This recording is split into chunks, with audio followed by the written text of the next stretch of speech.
Assalamualaikum warahmatullahi wabarakatuh. A'udzu billahi minasyaitonir rajim. Bismillahirrahmanirrahim. Alhamdulillahirabbil alamin. Wassalatu wassalamu ala sayyidina wa maulana Muhammadin asyrafil anbiya'i wal mursalin wa ala alihi wa sahbihi ajma'in. Subhanaka la ilma lana illa ma 'allamtana innaka antal alimul hakim. Rabbi syrah li sadri wa yassir li amri wahlul 'uqdatam min lisani yafqahu qawli wa la hawla wa la quwwata illa billahil aliyyil azim. Amma ba'du. Pada pagi ini kita akan membicarakan tentang tajuk mengadakan kenduri ataupun dipanggil kenduri arwah setelah kematian sesuatu mayat. Apakah ianya satu perkara bid'ah ataupun mempunyai sandaran pada syarak, dan bagaimana alasan para ulama yang menyokong kenduri itu diadakan. Jadi tajuk perbincangan hanya satu, iaitu tentang kenduri arwah. Kerana ada beberapa kenyataan yang digunakan oleh mereka yang tidak bersetuju dengan kenduri ini. Salah satu yang boleh saya sebutkan di sini, mereka menyatakan man'u ittikhadit ta'am, dilarang membuat makanan. Mereka mendatangkan satu nas, walaupun ada beberapa contoh kitab yang lain memada dengan satu nas. Saya datangkan di sini, iaitu wa yukrahu ittikhadut ta'ami fil yaumil awwal wal thalith wa ba'da al usbu' wa naqlu at-ta'ami ila al-qubur. Diambil dari kitab I'anatul Talibin, juzuk yang kedua, muka surat 146. Dan makruh membuat makanan pada hari pertama dan ketiga dan setelah seminggu dan dipindahkan ataupun dibawakan makanan itu ke kubur. Bagi menjawab pernyataan yang seumpama ini, maka salah seorang ulama yang menjadi mufti Mekah yang bernama Al-Allamah Syekh Husain Ibrahim rahimahullahu ta'ala, ketika ditanya tentang sedemikian, ma qawlukum fit ta'am alladhi yusna'u fi as-sabi' al-mayyit lil qurra' wa ghairihim wa fa'iluhu ma qasada illa at-tarahhum 'ala al-mayyit wa silat al-arham wa ba'd an-nas yaqulun innahu mamnu'un wa la yajuzu akluhu afidun al-jawab. Apakah pendapat tuan tentang makanan yang dibuat pada 7 hari kematian mayat untuk orang yang baca Quran dan seumpama dan selain mereka, dan orang yang membuat makanan itu tidak ada niat melainkan hanya untuk mendapatkan rahmat kepada si mati dan menghubungkan silaturrahim, hubungan kekeluargaan. Dan sebahagian manusia mengatakan ianya adalah terlarang dan tidak harus memakannya, berikan jawapan kepada kami. Maka dijawab oleh mufti Mekah ini, mata suni at-ta'amu li ajli at-tarahhumi wa silatil arham, apabila dibuat makanan untuk mendoakan kerahmatan dan menghubungkan silaturrahim, min istijlabin nufus wa istinhadil qulub bid-du'a lil mayyit wa at-tarahhumi alayhi fa huwa maqsidun hasanun, berupa mendatangkan semangat pada jiwa, membangunkan hati dengan berdoa untuk mayat, meminta kerahmatan, keampunan, belas kasihan kepada mayat, maka ia adalah merupakan satu tujuan yang baik. Wa innamal a'malu binniyat, dan hanya saja amalan-amalan itu menurut niat yang dilakukan. Wa hadha aslun minal usulil mu'tamadati fil aqwali wal af'al. Ini di antara dalil asas, ini di antara asas yang dipegang dalam sebarang kata-kata dan perbuatan. Wala yakunu bid'atan, illa idza fa'ala ala annahu dinun wa syar'atun. Dan dia tidak menjadi bid'ah kalau dia lakukan atas dasar ini adalah satu perkara, satu syariat, satu perkara yang berbentuk agama. Wa annahu min haqqil mayyit 'ala al-awliya'ihi, dan ia merupakan salah satu kewajipan terhadap mayat yang dipertanggungjawabkan ke atas awliya'ihi ay aqribaihi, ahli keluarga si mati. Kalau dia niat sedemikian, maka tak bolehlah. Dia niat ni satu tuntutan agama, satu kewajipan. Tapi bukan wajib, tak buat pun tak apa. Buat ni satu perkara yang baik. Bukan mesti buat, tak buat berdosa. Tak. Dia tak menganggap sedemikian. Dia sekadar menghimpun adik-beradik, menghimpunkan masyarakat untuk meminta kepada Allah agar Allah merahmati kepada si mati. Maka dikatakan as-sabi'u alladhi yu'malu lil mayyit alladhi yahduruhu al-qurra' wa ghayruhum man tarakahu wa fa'ala khairan minhu fa huwa sabiqun bil khairat. Perhimpunan pada hari ke-7, 1 sampai 7, yang dihadiri oleh pembaca-pembaca Al-Quran dan lainnya. Barang siapa yang meninggalkan buat majlis ini, lalu dia buat yang lebih baik daripada ini, maka dia telah mendahului dalam melakukan pelbagai kebaikan. Wa man tarakahu wa lam yaf'al khairan minhu fa huwa zalimun li nafsihi. Siapa yang meninggalkannya, dia tak buat apa pun, dia menganiaya dirinya sendiri. Wa amma ma yatakallafu ahlul mayyit min anwa'il at'imah bi qasdi ar-riya'i was-sum'ah fa huwa min fi'l jahiliyah. Adapun keluarga si mati kalau buat makanan, pelbagai makanan dengan tujuan riya' dan sum'ah, maka dia perbuatan jahiliyah.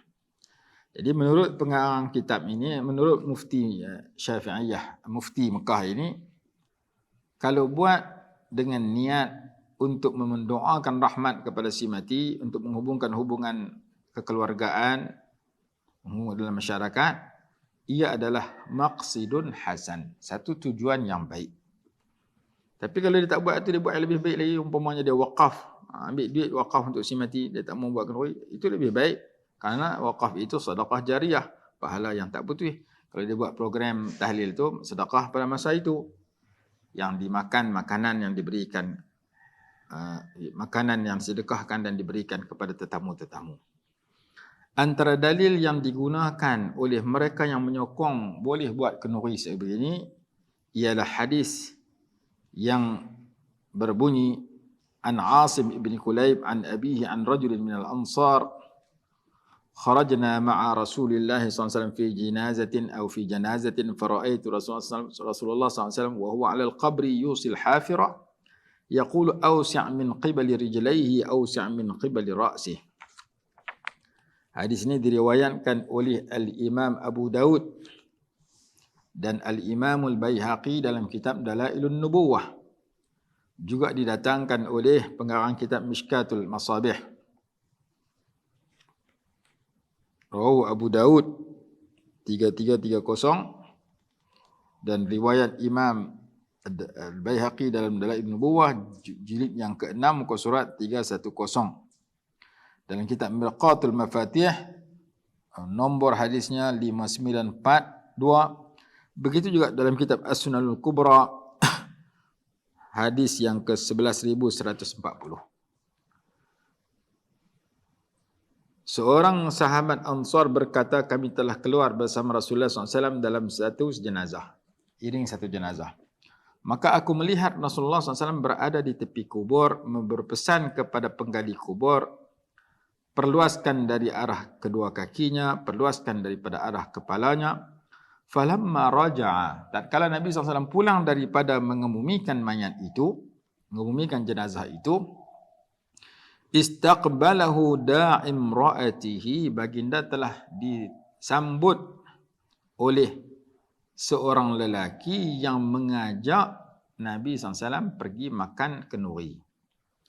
Yang mengajak itu ialah wakil kepada isteri si mati. Jadi si mati pesan kepada seorang wakil lelaki, ajak Rasulullah mai makan di rumah saya. Fa'ajaba. Wa nahnu ma'ahu. Maka Nabi SAW menyahut ajakan seruan panggilan lelaki tadi yang menjadi wakil kepada isterinya. Menyahut fa'ajaba faji'a bit-ta'am, maka didatangkan makanan kepada Nabi SAW dan para sahabat. Fawada'a yadahu summa wada'a al-qawmu fa'akalu, maka Nabi SAW meletakkan tangan baginda kepada makanan itu, kemudian para sahabat meletakkan tangan mereka, lalu mereka pun makan. Fanadharna ila Rasulullah SAW yaluqu luqmatan fi fihi summa qala ila akhir hadis. Jadi daripada hadis ini kita baca sebahagian sahaja, menunjukkan Nabi SAW selepas tanam orang mati, isteri si mati yang duduk di rumah hantar seorang wakil lelaki jumpa Rasulullah, ajak Rasulullah SAW pergi makan makanan di rumah si mati. Maka Nabi SAW menyahut ajakan itu, lalu meletakkan tangan dan makan bersama dengan para sahabat. Hadis ini diriwayatkan oleh beberapa ulama hadis, kita sebut dah atas. Di sudut dia adalah hadis yang thabit dalam sebahagian kitab-kitab hadis yang mu'tabarah. Wa rawahu al-a'immatu wal huffaz minhum wa sakatu ala ayyi mat'anin fi matnihi.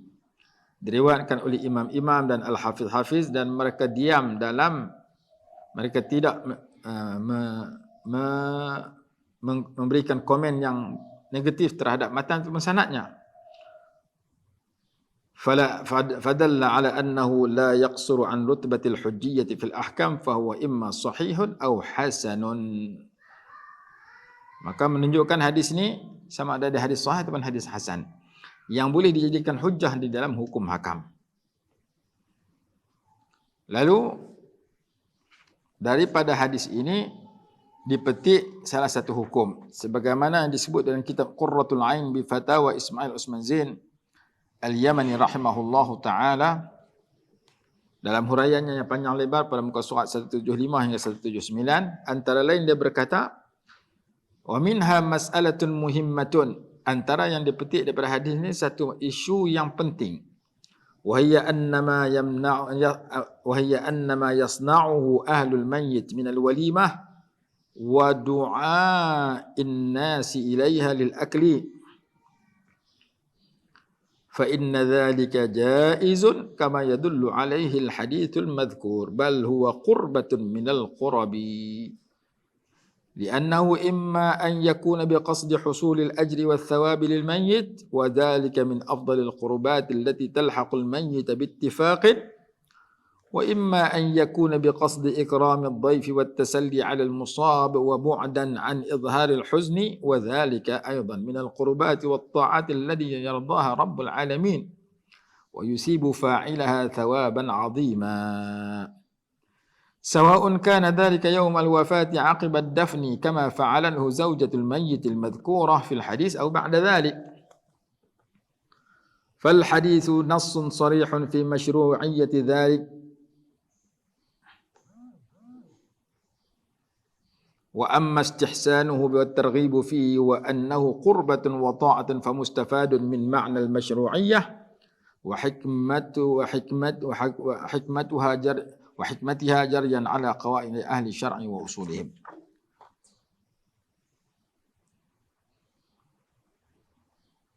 Iaitu apa yang dibuat oleh keluarga si mati berupa kenduri dan mengajak orang ramai datang kepada majlis kenduri itu untuk makan, ia adalah harus sebagaimana ditunjukkan oleh hadis tersebut, bahkan ia merupakan satu ibadat daripada cabang jenis-jenis ibadat, kerana ia diadakan dengan tujuan mendapat pahala untuk si mati, iaitu antara afdal ibadat yang afdal yang mengiringi ataupun yang diperoleh oleh si mati menurut kesepakatan ulama. Sedekah memberi manfaat kepada si mati. Sedekahun jariyah. Sedekah memberi manfaat kepada si mati. Dan tujuan diadakan kenduri ini dengan tujuan memuliakan tetamu juga dapat pahala, menghiburkan orang yang dalam musibah juga dapat pahala, menjauhkan perasaan sedih, menjauhkan mereka daripada menzahirkan kesedihan, dapat pahala. Dan dia merupakan ibadat dan ketaatan yang diridai oleh Allah Tuhan semesta alam, dan Allah memberi pahala kepada orang yang melakukannya dengan pahala yang banyak. Sama ada kenduri itu diadakan pada hari kematian selepas dikebumikan mayat, sebagaimana yang dilakukan oleh isteri kepada si mati yang tersebut dalam hadis ini, atau setelah itu. Maka hadis merupakan nas yang jelas pada disyariatkan sedemikian. Adapun dianggap baik dan digalakkan padanya dan dia merupakan satu ibadat dan ketaatan, difahami daripada makna masyru'iyah dan hikmahnya sesuai dengan kaedah ahli syarak dan kaedah ulama usul fiqh. Ini hadis yang pertama. Hadis yang kedua, riwayat Imam Al-Bukhari, nombor hadisnya 5417, Babut Talbinah, Kitab Al-At'imah. An Aisyah radhiyallahu anha zawj an-nabiy sallallahu alaihi wasallam annaha kanat idza mata al-mayyit min ahliha fajtama'a lidhalika an-nisa'u thumma tafarraqna illa ahlaha wa khassataha amarat bi burmatin min talbinah fatabaqat thumma sana'a tharid thumma suni'a tharidun fasubbat at-talbinatu 'alayha thumma qalat kulna minha fa inni sami'tu Rasulullah sallallahu alaihi wasallam yaqul at-talbinatu ila akhir hadis. Sayyidah Aisyah radhiyallahu anha, isteri Nabi SAW, berkata bahawa apabila mati seorang mayat daripada ahli keluarganya, lalu berhimpunlah kerana demikian itu sekumpulan wanita, kemudian mereka berpisah, kecuali ahli si mati, keluarga si mati dan orang yang dekat dengan si mati, disuruh buat letakkan periuk, lalu dimasak satu masakan nama dia talbinah. Kemudian dibuat roti, dimasukkan ke dalam dituangkan talbinah itu, masakan itu kepadanya. Talbinah ini sejenis makanan yang dibuat daripada tepung, gandum, daripada susu, daripada madu lebah. Kemudian Sayyidah Aisyah radhiyallahu anha berkata, kulna minha, makanlah kamu wahai kaum wanita daripada makanan ini. Maka Nabi SAW, maka Sayyidah Aisyah radhiyallahu anha buat makanan untuk jamu kepada orang dekat dengan si mati setelah kematian. Hadis Bukhari. Jadi daripada hadis Abu Daud dan Imam Bukhari ini menunjukkan kenuri berlaku, jamuan berlaku pada hari kematian yang diadakan. Menunjukkan bahwasanya memberikan jamuan pada hari kematian, selepas hari kematian, ada dalil asalnya.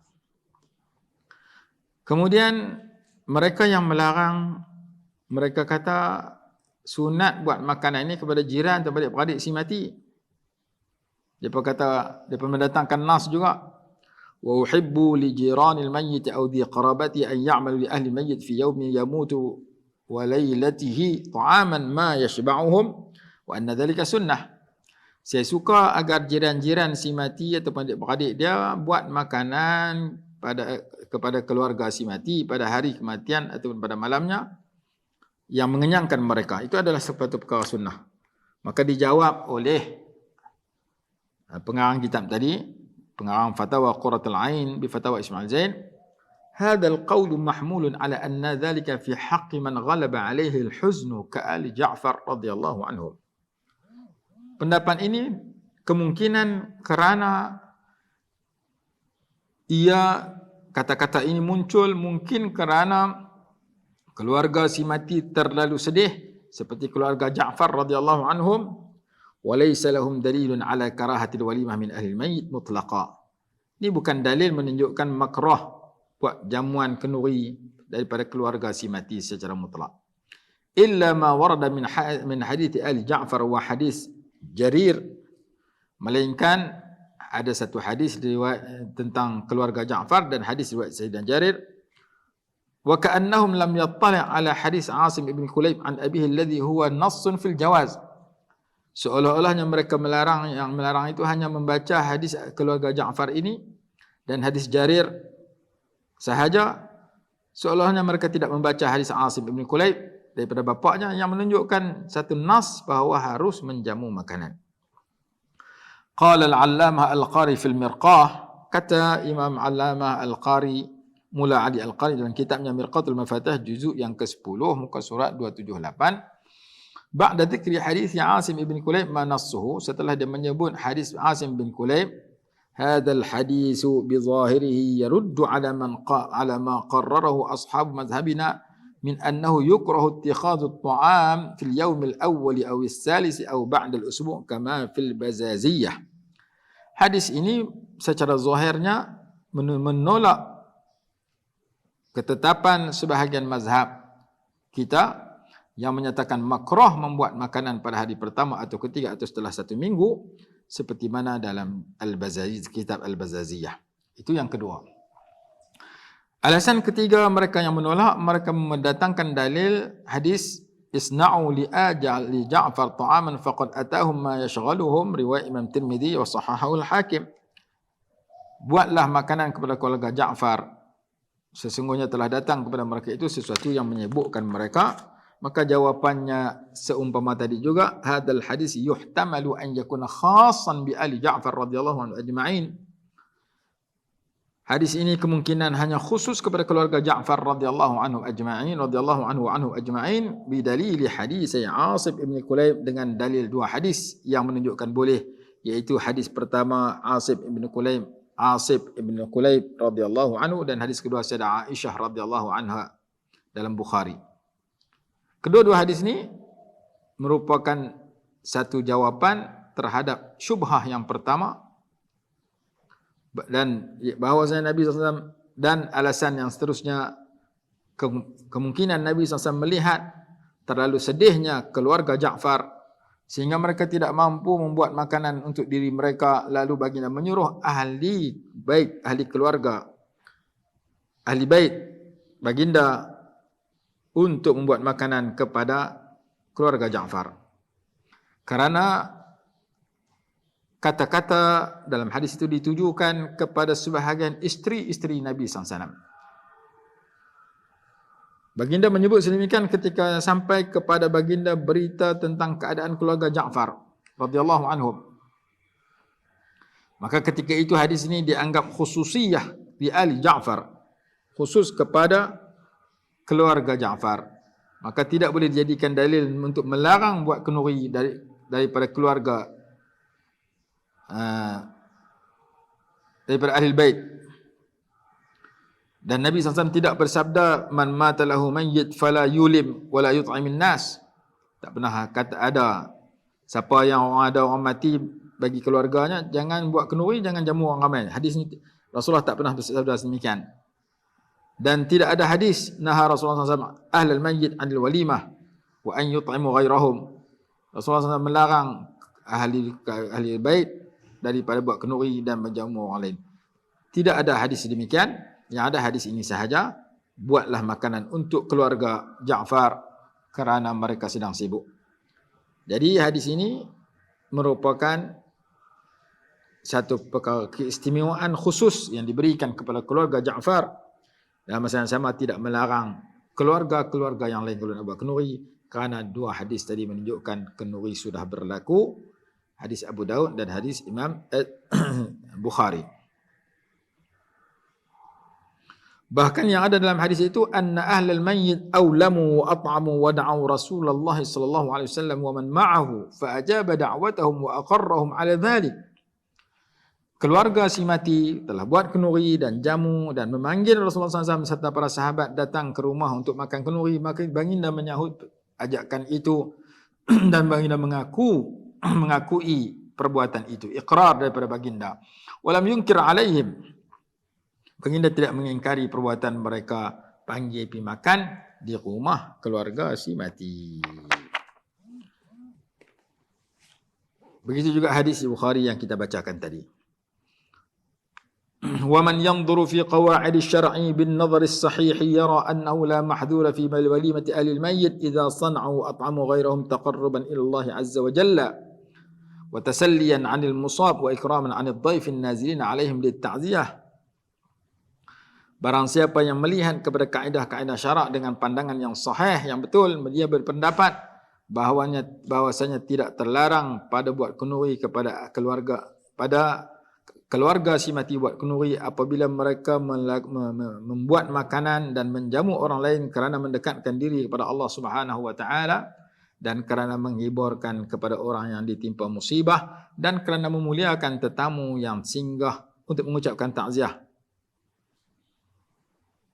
Walakin qayyadahu al-fuqaha rahimahumullah ta'ala bi alla yakuna min mali al-warathati al-qasirin wa dhalika li'adami sihhati tabarru'ihim. Tetapi dikaitkan oleh para fuqaha rahimahumullah ta'ala dengan syarat bahawasanya harta itu tidak diambil daripada ahli waris yang masih kecil, yang belum baligh, kerana tidak sah tabarru' mereka.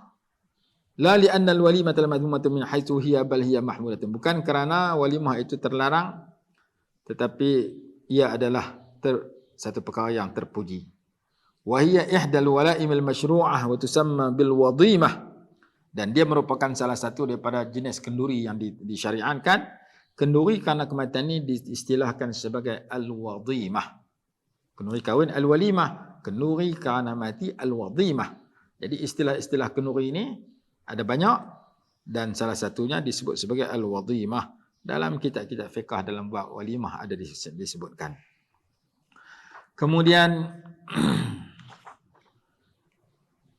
syubhah yang seterusnya ditimbulkan, makruh menjamu tetamu dengan menyediakan makanan daripada keluarga si mati. Wa qala aidan wa yukrahu ad-diyafatu min at-ta'am min ahli al-mayyit li'annahu syuri'a fi as-surur wa hiya bid'atun. Diambil daripada kitab I'anatul Talibin, makruh menjamu daripada makanan daripada keluarga si mati kerana ia diadakan untuk kepada gembira. Ia adalah bid'ah. Maka dijawab ke atas kenyataan ini sesungguhnya telah memfatwakan oleh Al-Allamah Syekh Husain Ibrahim bi anna sunnah at-ta'am li ajli at-tarahhum wa silatil arham. Makanan itu dibuat untuk mendoakan kerahmatan dan menghubungkan hubungan adik-beradik, bukan kerana nak bergembira di atas kematian si mati. Min istijlabin nufusi wa istinhadil qulub bid-du'a lil mayyit wa tarhami alaihi fa huwa maqsidun hasan. Dia merupakan untuk menguatkan semangat, membangunkan hati dan jiwa untuk mendoakan kepada si mati dan memohon kerahmatan kepada si mati. Dia merupakan satu tujuan yang baik. Kemudian dalam kitab Hilyatul Awliya karangan Al-Imam Abu Nu'aim rahimahullahu ta'ala pada jilid yang keempat muka surat 11 datang sebuah hadis annal Imam Tawus rahimahullahu ta'ala ahad al-ulama min at-tabi'in qala. Imam Tawus salah seorang ulama tabi'in berkata, innal mauta yuftanuna fi quburihim sab'an fakanu ay as-sahabatu yastahibbuna an yut'imu anhum tilkal ayyam. Sesungguhnya orang-orang mati disoal di dalam kubur mereka selama 7 hari. Maka adalah para sahabat radhiyallahu anhum suka menjamu makanan untuk si mati, untuk dapat pahala kepada si mati pada hari-hari tersebut.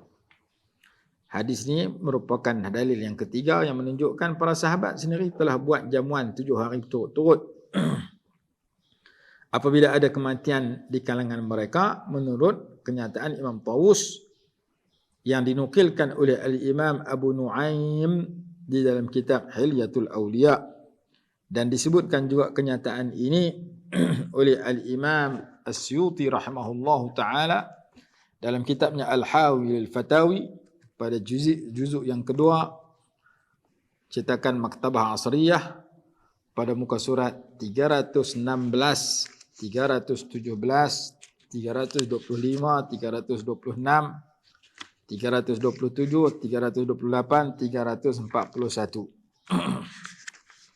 Panjang perbahasan di bawah tajuk Tulu'us Suraya bi izhari ma kana khafiyya.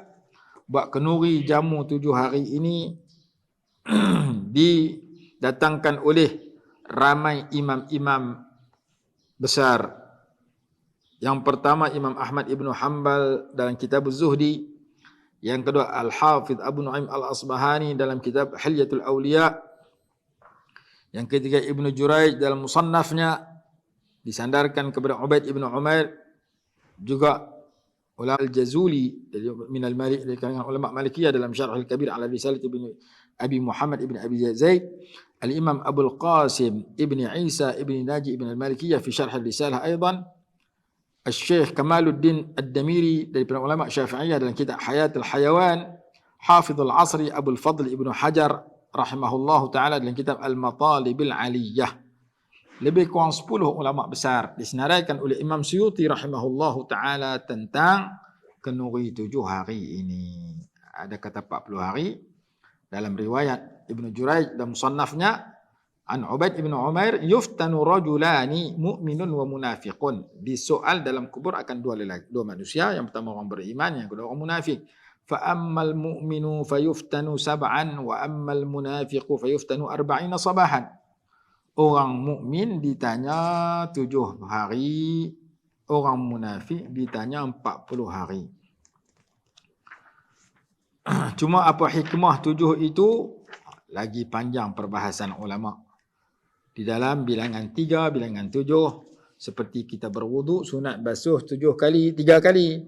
Tapi kalau najis mughallazah wajib basuh 7 kali, salah satunya dengan tanah. Jadi bilangan 3, bilangan 7 adalah merupakan bilangan yang terkenal yang digunakan. 40 pun guna juga. Orang yang umur 40 dalam hadis mesti berubah daripada keburukan kepada kebaikan, daripada kebaikan kepada lebih baik. Kalau umur 40 tak berubah lagi, berat. Jadi bilangan 3, bilangan 7, bilangan 40 tu memang bilangan yang terkenal yang digunakan. Bilangan 7, langit 7 lapis, bumi 7 lapis, tawaf 7 pusingan, seminggu 7 hari. Jadi bilangan 7 ni digunakan dalam pelbagai sa'i 7 pusingan. Allah ciptakan manusia dalam 7 hari. Jadi bilangan 7, bilangan 3 merupakan bilangan yang terkenal yang digunakan pakai dalam agama.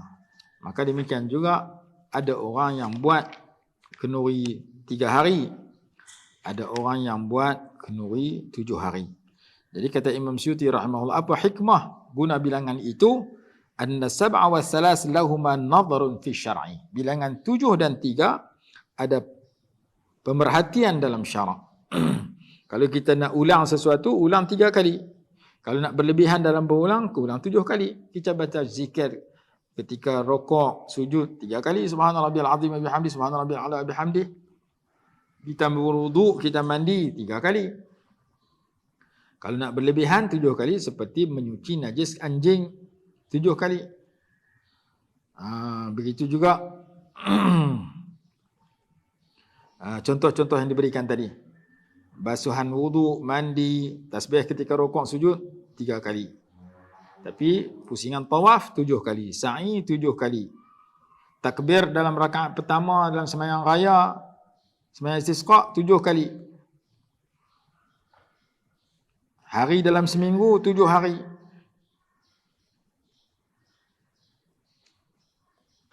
Maka begitu juga soalan dalam kubur 7 hari. Kenuri arwah dilakukan 7 hari. Siapa yang buat kenuri 7 hari?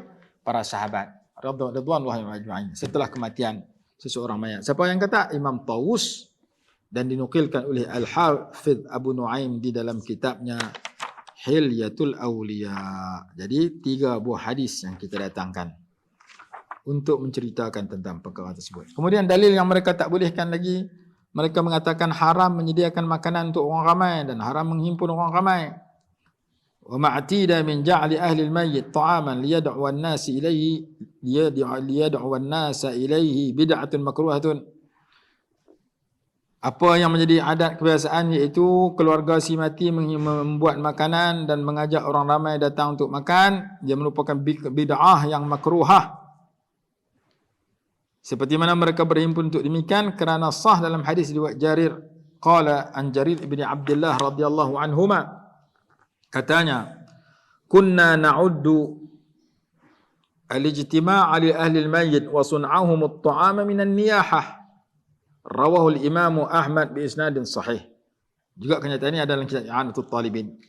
Kami menganggap perhimpunan bagi keluarga si mati dan keluarga si mati buat makanan termasuk dalam niyahah, meratapi mayat. Maka dijawab oleh ulama yang membolehkan buat kenduri sedemikian, berhimpun sedemikian. Inna hadzal haditha mahmulun ala ma idza kana ma'a izharil huzni wa wujudil jaza'i. Hadis ini kemungkinan dia melarang kerana perhimpunan itu untuk menzahirkan kesedihan dan mewujudkan kegelisahan. Wa yu'ayyidu dhalika qawlu fi an-niyahah. Tafsiran ini disokong oleh ujung hadis yang menyatakan minan niyahah, daripada meratapi mayat. Kita berhimpun dalam masyarakat kita untuk buat kenduri, untuk mendoakan, bukan untuk meratap mayat. Tapi hadis ni kata taklah terlarang kerana meratap mayat. Li'annahu dzakara niyahah li'anna dzikra niyahati yadullu ala anna al-ijtima' madhkur innama sara madhmuman. Kerana perkataan niyahah menunjukkan meratap mayat itu menunjukkan perhimpunan itu adalah dicela. Min haitsu inna fihi syaibata huznin, kerana perhimpunan itu untuk mewujudkan kesedihan. Fa sara bidzalika ka'annahu naw'un min anwa'an niyahah, seolah-olahnya dia merupakan satu jenis niyahah. Amma idza khala an dzalik fala miryata fi istihsanihi jam'an bainal ahadits. Adapun jika perhimpunan itu tidak ada sifat menzahirkan kesedihan, mewujudkan kegelisahan, meratapi si mati, maka kalau tidak ada larangan-larangan itu, maka tidak syak ianya adalah baik kerana menghimpun antara beberapa hadis yang telah lalu. Maka selesailah lebih kurang 40 minit perbincangan khas tentang kenduri sahaja. Adapun tentang dalil tahlil bacaan Quran kepada si mati, ia adalah pendapat yang disokong oleh kebanyakan ulama, ada dalam kitab-kitab 4 mazhab. Secara ringkas, satu kenyataan yang boleh dirujuk dalam tafsir Munir ketika mentafsirkan ayat wa alaysa lil insani illa ma sa'a dalam surah An-Najmi. Almarhum Dr. Wahbah Az-Zuhali rahimahullah mengatakan ia adalah pendapat kebanyakan ulama yang membolehkan bacaan kepada si mati. Yang itu memerlukan kepada waktu yang lain dengan alasan dalil-dalil mereka dan jawapan kepada syubhah-syubhah yang ditimbulkan.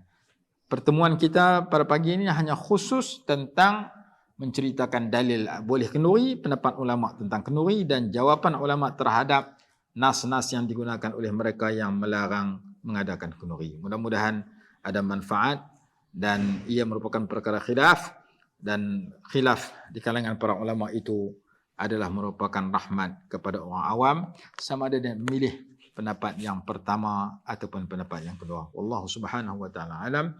Aqulu qawli hadha wa astaghfirullahal azim li wa lakum. Assalamualaikum warahmatullahi wabarakatuh.